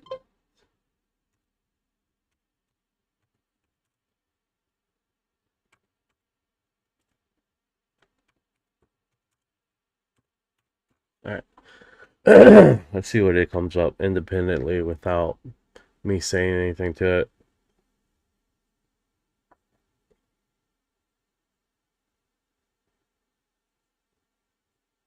See what he independently does on his own. Ah, he did it again. But this time it's like, yeah, he did it again.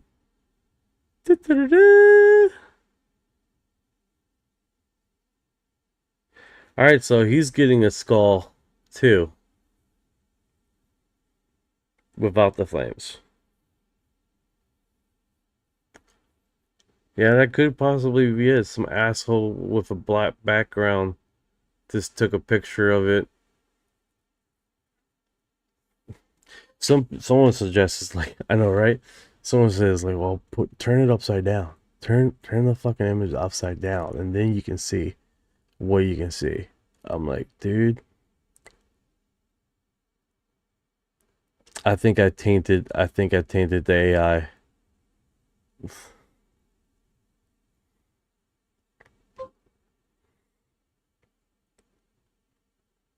Yeah, Skeleton Prime. Wouldn't that be trippy, man? A fucking, yeah, exactly. Then it's like, yeah, you messed him up, bro. Now all he sees is a skull. It's like saying don't think about a purple elephant, and then now you're only thinking about a purple elephant. Doesn't help.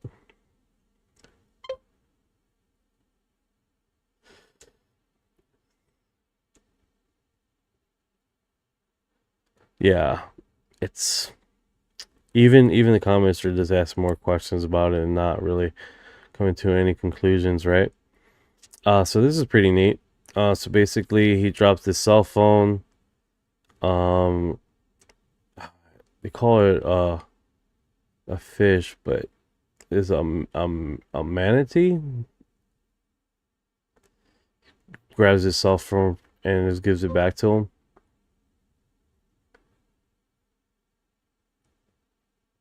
Yeah, that's pretty cool. All right, so this one is pretty wild. Lives after she made this emergency landing in the middle of a Florida highway. We would like to go ahead and declare an emergency for 41622. Emily Shelton was able to land this small aircraft on Interstate 10 after reporting the plane had experienced mechanical problems. And Tower, this is 41622. We're going to keep it high for now, but we do now have burning oil smell in the cockpit. Burning oil smell? Yeah, our oil pressure is dropping down into the red, and we do have fumes in the cockpit from the oil. Right. And you said it's in the red for Warrior 41622? Just completely in the red for 622. We would like to go ahead and declare an emergency for 41622. For 41622, Rush. And 622 is losing our engine. Number 622, Rush. I don't know if we're going to make the airport. Yeah, we are not making the airport. We're going down on I-10. Tower, can you still hear 41622? Number 622, I got you loud and clear. What do you need? Just want to let you know we are lined up with I-10 trying to avoid the cars. We also spoke to a truck driver who witnessed the incident. This image is wild, guys. This image is fucking wild. Same thing can be said about the Cape Pooper.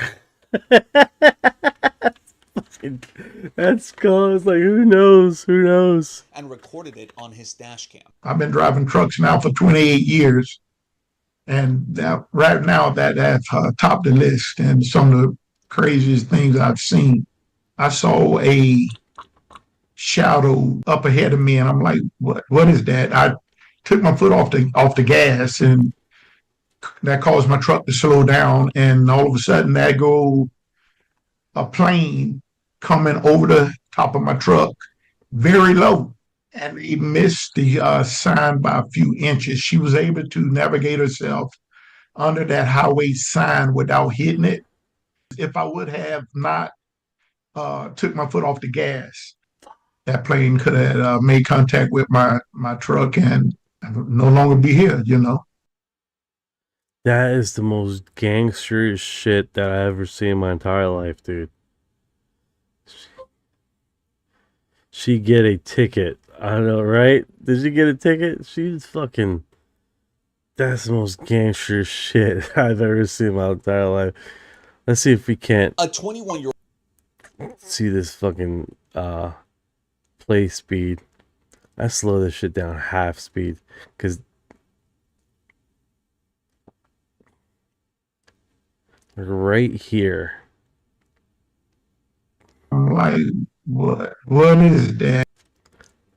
Fuck, dude. Slow this thing a little bit slower. This is... She was like, I'm gonna make this fucking landing. I'm gonna make this fucking landing. She's like, I'm gonna make this fucking landing. She just comes right above the fucking truck. Shit, dude. Look how fucking close.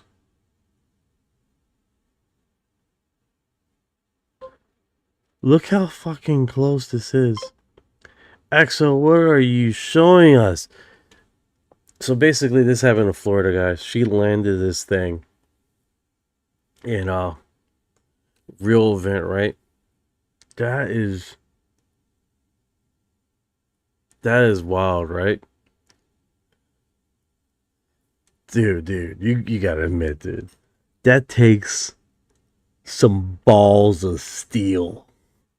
That takes some fucking balls of steel. And not just to come underneath of that thing. Not even just come underneath of that damn thing. But the fucking not crash into the pavement when she made it underneath this. Why did she pick the going? She didn't have a choice. You're right. She didn't have a choice. She was going down. She didn't have a choice. She needed to fucking land it. And she didn't have enough speed to get over top of that. So she went for it. She was like, I'm fucking landing this motherfucker today. Right? Satan, not today. Holy shit, dude. Yeah. She didn't have enough momentum to bring it over top of the sign. So she went for it, dude. That is fucking...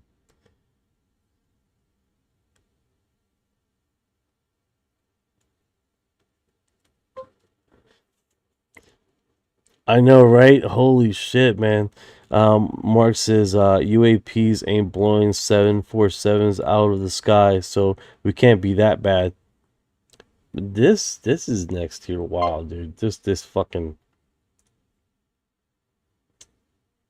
Yeah, someone says, like, yeah, she might have just not had the momentum to bring the plane up. So she just like, all right, if I gotta speed up, I'm gonna speed up going down. At least I'm not crashing this motherfucker. This was in Florida, I-10, I believe. Where was it? Let me see where it was. I think it was I-10. A 21-year-old flight instructor is being hailed as a hero after safely landing a small plane on Florida highway when it experienced oil pressure problem. This post doesn't, I think it says it in the cast one. Okay, let me speed it up to 1. Okay. A 21-year-old flight instructor is being credited with saving lives after she made this emergency landing in the middle of a Florida highway. We would like to go ahead and declare an emergency for 41622. Emily Shelton was able to land this small aircraft on Interstate 10 after a... Yeah, Interstate 10. Like 2.5 hours away from me.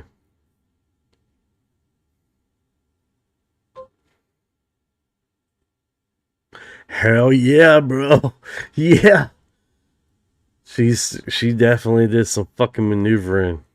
Oh yeah, when it was slow play, the guy was shouting, I was slowing down.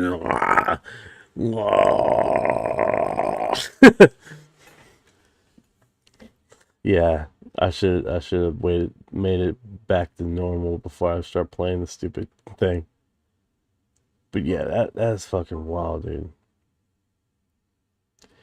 But her when she was on there, she was like, I went out of like she said it all calm and collective. We would like to go ahead and declare an emergency for 41622. I would like to declare emergency 622. Emily Shelton was able to... I'm just a gangster flying here. I'm gonna fucking kick the fucking... Fuck, dude. There was some cool imaging here. All right, so when I was going to National Aviation, right, and there were some pictures for basically aircraft mechanics, and I mean, that's what we were studying for, right? And literally one of it was like hydraulics failing, stabilizers broken, and here I am just winging it. Like, it's like fucking, it was this like a shirt. It was a shirt. So you think you're having a bad day trying to land a plane with no wheels. Like, there's cool little fucking sayings like that, man. It's cool. All right, so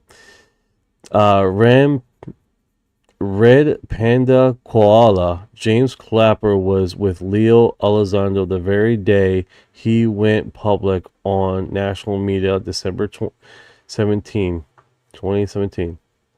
This was Elizondo's first public interview, CNN, after 2017.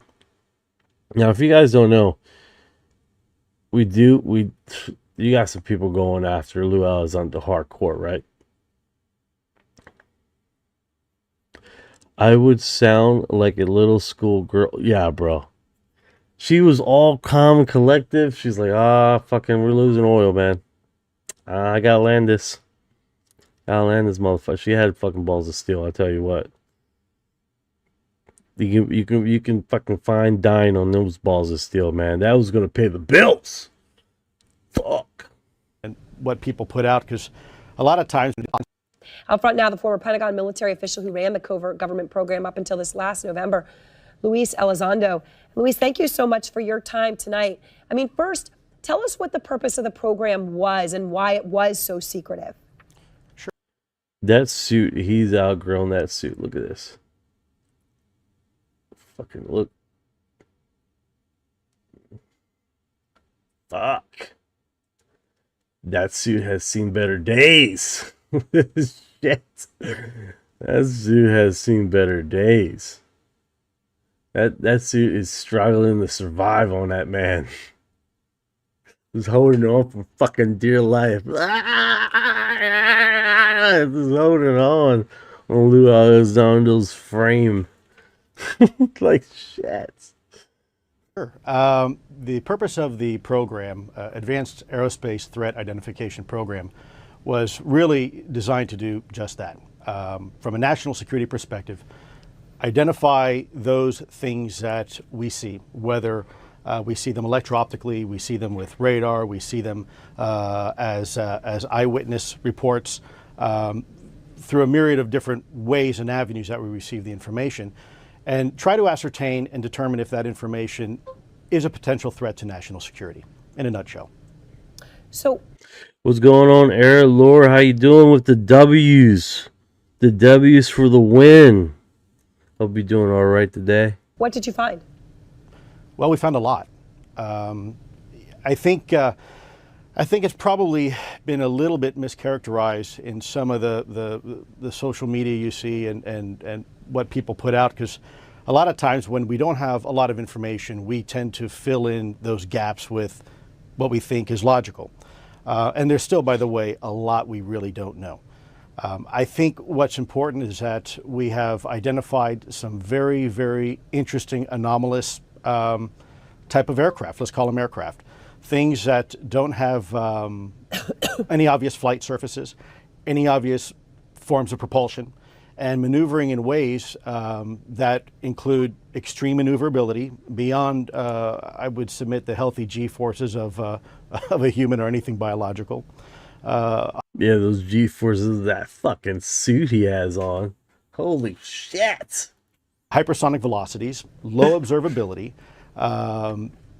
positive lift. Again, seemingly in defying the laws of aerodynamics.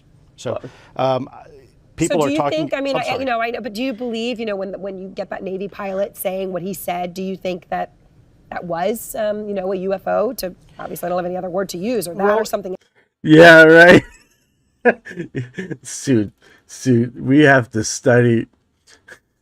Fucking Dennis said, "You would not like me angry." Suit tears. What we need to do is do some research on how that suit was capable of those fucking gravitational fields and withstand the stresses, dynamics. That fucking suits fucking has seen better days. This is a 2015 gimbal footage. Oh yes, very much so. What was that? I don't know if he was talking about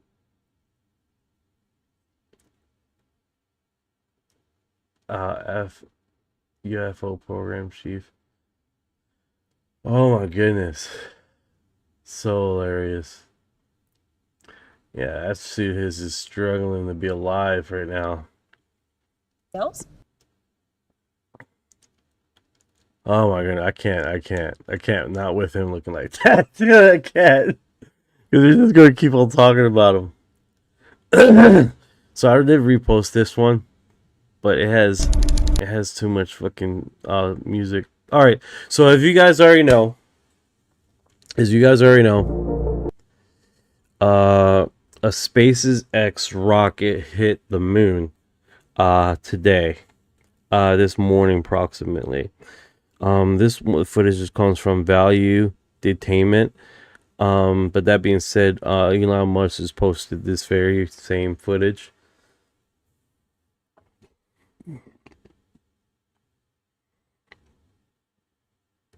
Which is pretty remarkable, right?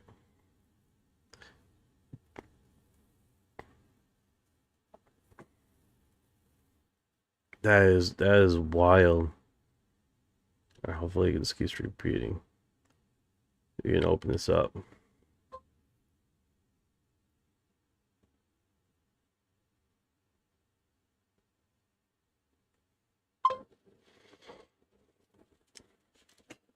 Yeah, so this one is wild.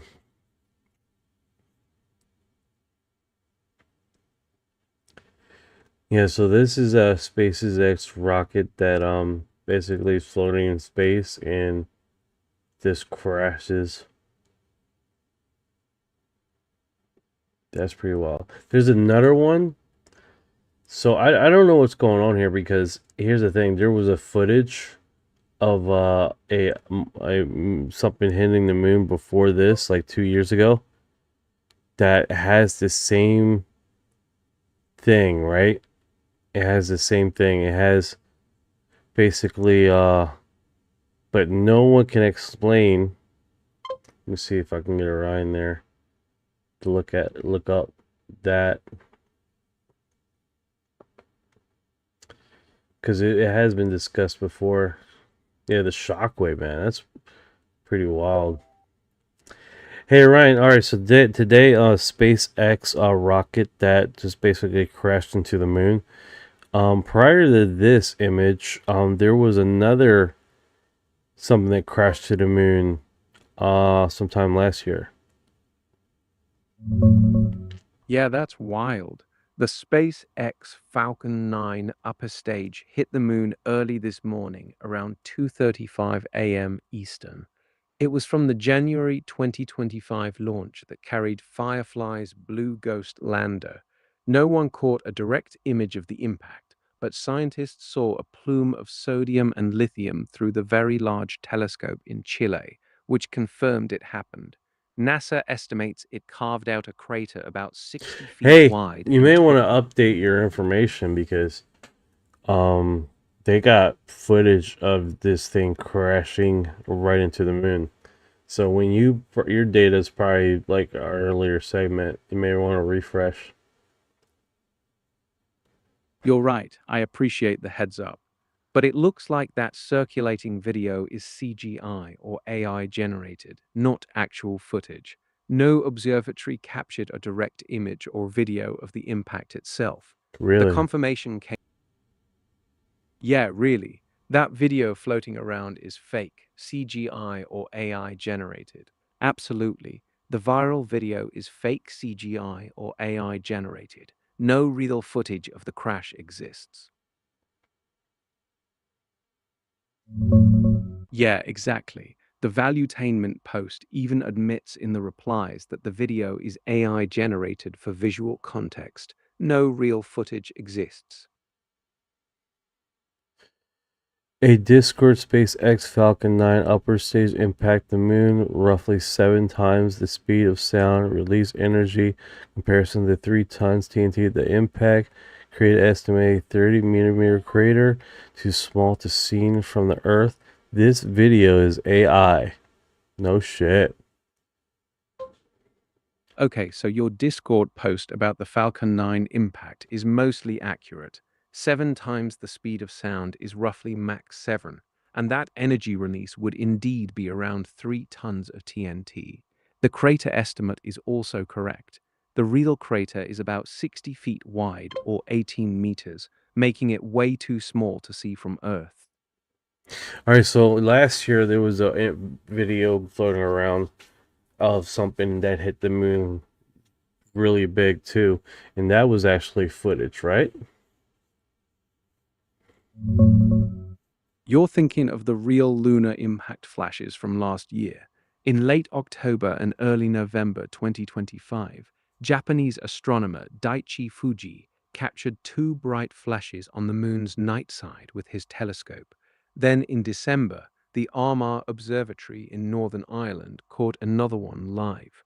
These were small meteoroids, like golf ball to a few Okay, pounds. so show me that one, because I'm understanding one of them was actually shown hitting, recorded hitting.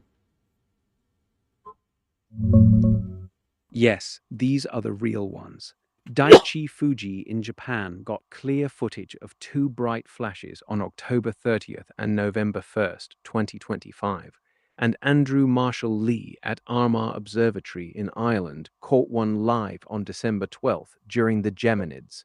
They're quick pinprick flashes on the dark side, not dramatic crashes. Oh, I see. It's I see the Right, little they're flash. far.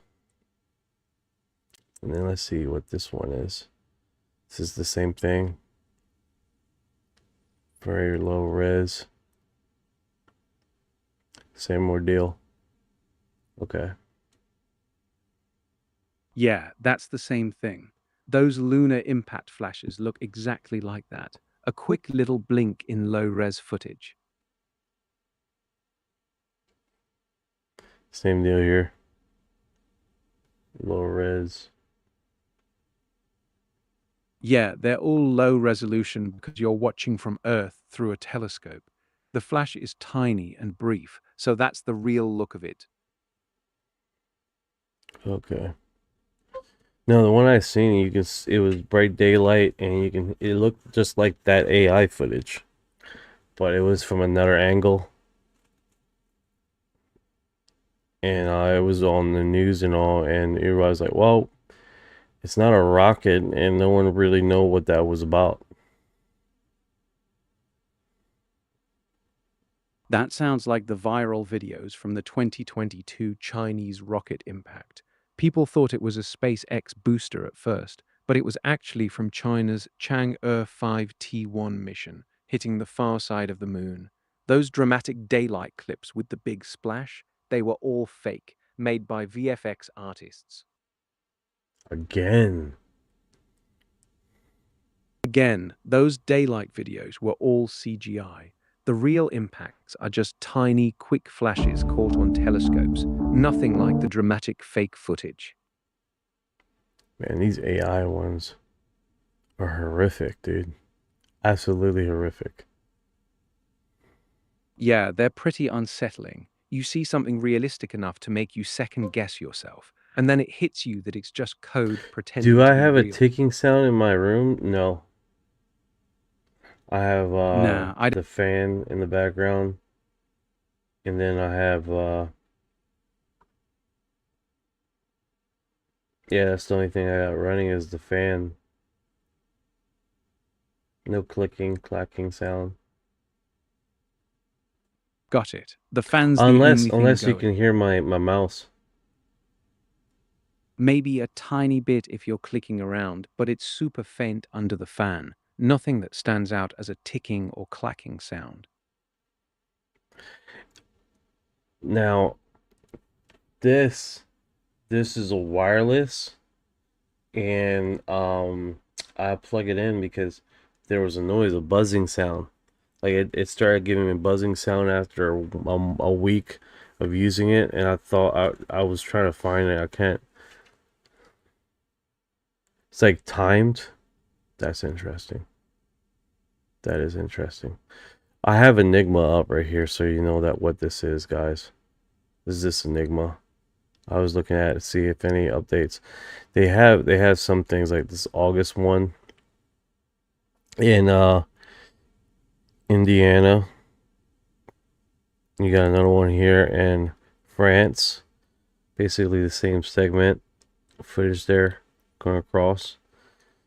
That's been posted. This was in Florida, July 22nd. Same ordeal. Yeah, wireless mice can buzz when the battery's low or charging weird. That timed thing is odd though. And Enigma, the UAP tracking thing, the August Indiana clip and the France one look like the same footage segment, just different posts. Florida, July 22nd, Orb 2. These keep popping up. Yeah, there's another one, 2021, June 28th. I'm surprised because here's the thing, hold on, there's a statement. That impact was ice cold sheet breaking from the moon. Interesting. Okay. Mark says OnlyFans. OnlyFan? What, Mark? You got an OnlyFans page? What's going on? Or are you the only fan? I don't know. Are you talking about my fan? Haha, probably just a joke. I'm so confused. Don't mind me. No worries at all. Oh man, it is late already. Okay, guys. You guys are awesome, man. Thank you so much for everything you guys do, man. Following, checking out, fact checking. keeping up with stuff, investigational skills you guys have. Keep popping up, but not hidden. Yeah, I appreciate you guys coming by, man, and just hanging out with us here. And just it was some pretty interesting stuff we looked at today. So I hope you guys enjoy the live. And if you guys been here this long, you are disclosure. Like that. We just keep digging through what's actually out there.